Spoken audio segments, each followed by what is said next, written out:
Salut à tous, aujourd'hui je vais vous parler de temps de réaction, à pas confondre avec le temps d'analyse, de prise de décision si vous voulez. Vous vous souvenez quand on était petit, on prenait une règle, on la laissait tomber, et le but finalement de la pincer au moment où vous la voyez tomber était censé nous donner une indication sur notre temps de réaction.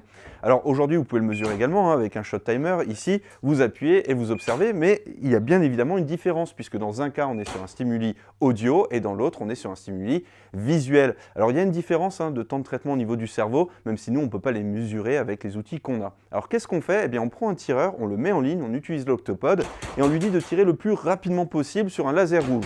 Dès que ce laser s'éteint ou passe au vert, eh bien on doit cesser le tir. Et comme vous pouvez vous apercevoir sur les images qui défilent, eh bien au moment où le laser passe au vert, il y a encore des coups qui sont délivrés. Et ça c'est déjà un premier indicateur que finalement, eh bien il nous faut un temps de traitement lorsqu'il y a un changement brusque de situation.